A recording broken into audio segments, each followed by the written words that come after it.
So today I am actually setting up my jazz bass, 1997 Fender jazz bass, and I'm getting my tech tools out for the first time. I've never actually done this kind of work to an actual instrument, a musical instrument, guitar, bass guitar. So I've got a new truss rod wrench, a new polishing cloth. I've got a bottle of lemon oil here. Even the tech mat's new, the headstock rest is new. I've got my cordless drill here and a pair of wire clippers. I just bought those brand new from Home Depot, and there's a drill bit that I'm going to use later on well, pretty soon.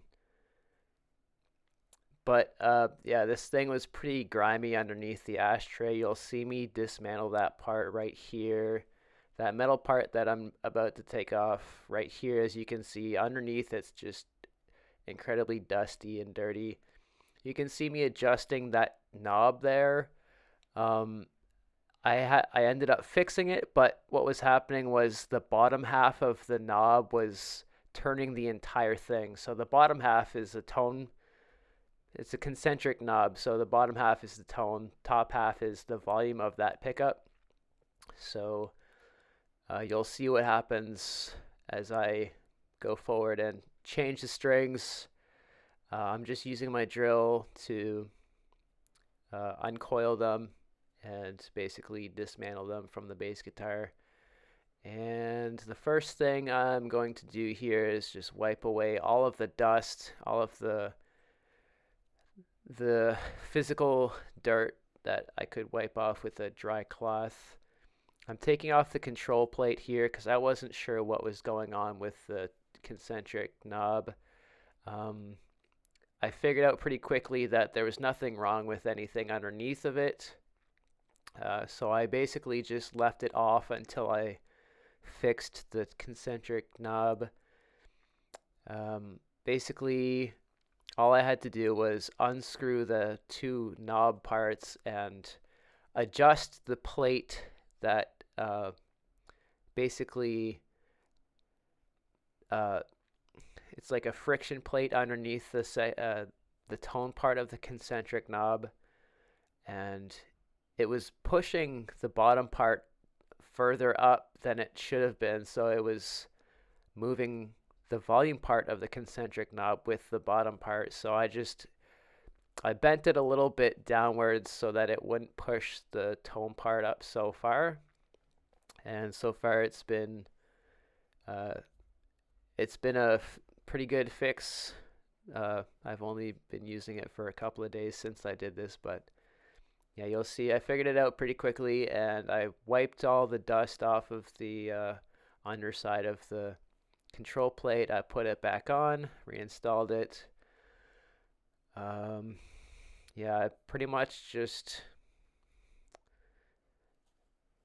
Yeah, I pretty much just cleaned it up, fixed the tone knob. Here you'll see I'm using lemon oil on my fretboard for the first time.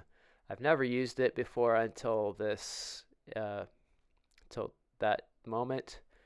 So read the directions, the application instructions, and you can see I'm just dabbing it onto the fretboard here and wiping it on to the dry parts. And then you can see I've got my brand new Ernie Ball microfiber cloth. I'm just basically rubbing it into the fretboard, massaging it into the fretboard to condition it, to moisturize it, all that stuff, and clean it all at the same time. And yeah, it was pretty fun actually.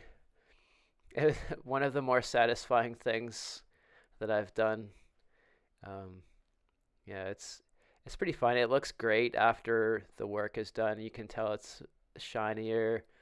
And here I realized one of the tuners is it was loose inside of its bearing or whatever, and it was kind of flicking back and forth even when it wasn't loosened or anything. Nothing was loose on it, but as you can see here, I took the entire thing apart. Um, there's something that looks almost like a gasket. There's a small metal part that's holding the key, the tuner key, inside of it. It was actually the tuner key itself was bent, so I'm guessing the guy who sold it to me probably either dropped it or hit something while he was holding it. You can see I'm holding the little gasket looking thing here and the tuner. They're both bent from some sort of damage. So I tried bending the gasket part uh, back to the original state it was supposed to be in. I ended up flipping it upside down, and that worked just perfectly. And then here I was actually struggling to get uh, the gear back in because I had it flipped the wrong way. I didn't realize that actually had an impact on how it fit. So you can see I'm trying to like shove it in here, but eventually I realized, oh, it should be the other way around. I only stripped the Phillips screw a little bit, trying to tighten it too much, but yeah, at the end here I figured it out. It didn't really damage anything, at least not beyond the point of repair. So, and yeah, it's cool because I like taking apart these little pieces, and that felt very satisfying to figure it out. So this tuning key is now not like wobbling at all after I put it back together. Um, yeah, at this part I'm just dusting the headstock, polishing the keys a little bit, the tuner keys. Now what I'm doing, I've got the guitar polish.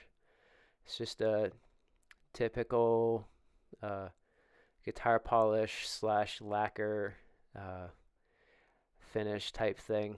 It's got lacquer inside the formula, so it'll actually basically cover scratches or whatever. It'll harden like almost like a finish will. So as you can see, I'm just taking along all the little nooks and crannies on the front side, the top of the body here, the pick guard, the pickups. And at some point, I'm going to loosen the pickups, and I'm going to clean underneath them because they're, like I said, the underneath the ashtray was pretty dirty. I imagine the guy who sold it to me didn't take it off much, but I ended up cleaning that. You can see I'm just screwing it back into place here, tightening it up, polishing the control plate, and I'm also going to take out.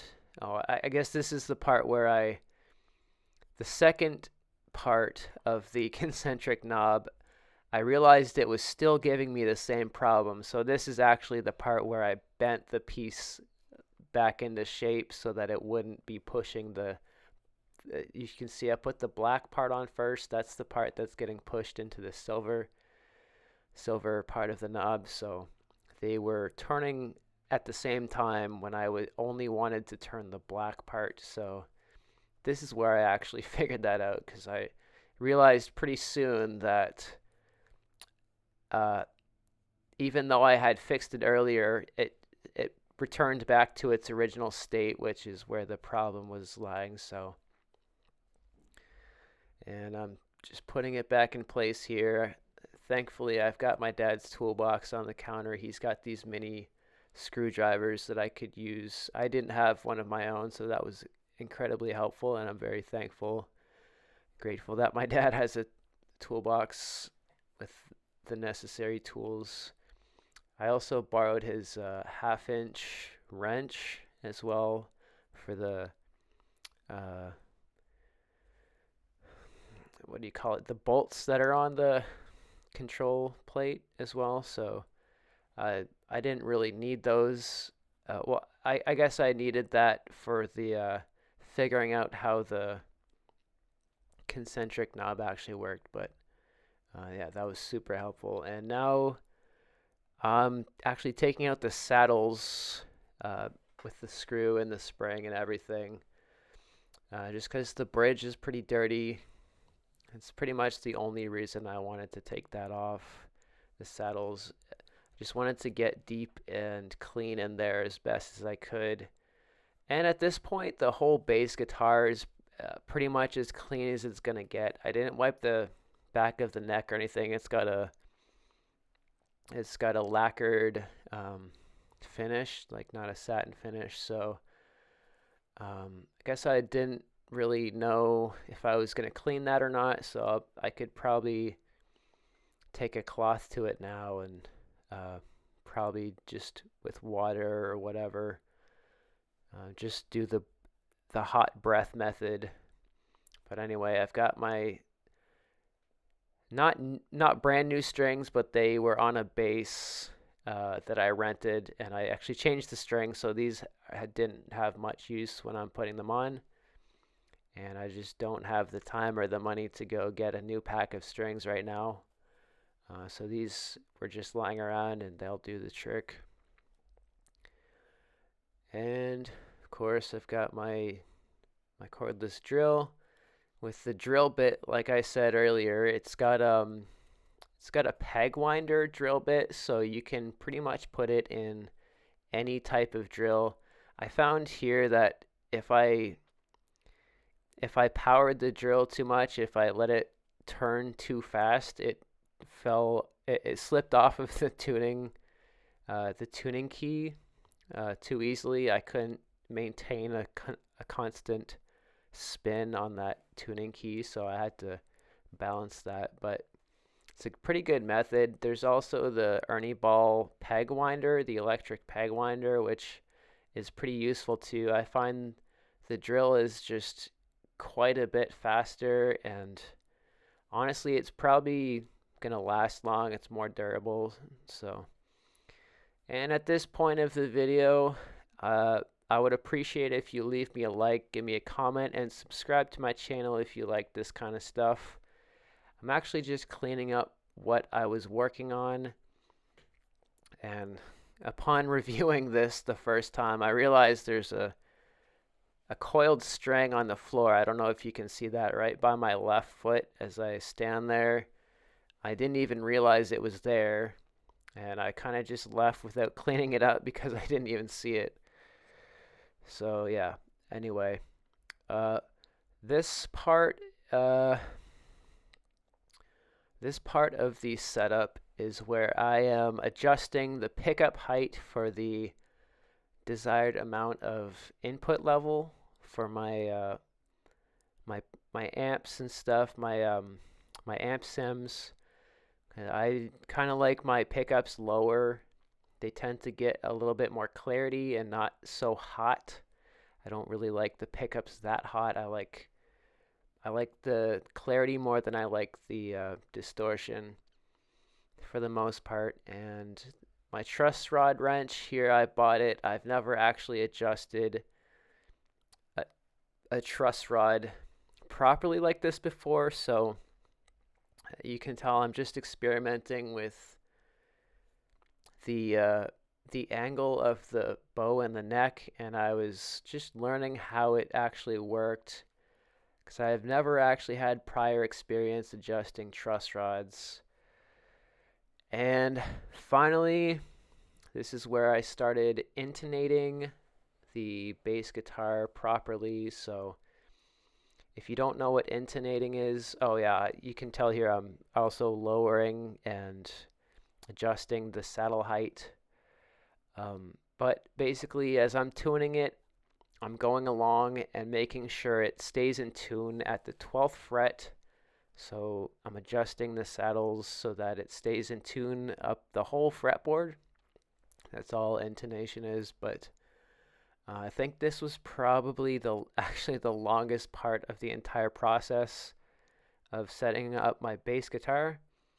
It's funny because the original part of the setup, like, taking everything apart, nothing took as long as this did on its own. So yeah, this is definitely the most time-consuming thing that I did for the whole setup, and I'm actually finding it kind of hard to like maintain the tuning as I'm. Oh, anyway, but you can see my dog there in the corner. She's breathing. You can hear her, or you can see her belly going up and down, and she takes a deep breath every once in a while, but she's just hanging out in my bedroom, and yeah. And then I think I've got it intonated at this part. It sounds pretty good to me, so yeah, so I'm just playing along. And finally the ashtray goes back on. And I ended up cleaning that part too. So yeah, thank you so much for watching. If you enjoyed this video, it would mean a whole lot to me if you gave me a like, leave a comment with any questions, and subscribe to my channel. Thank you so much and take care.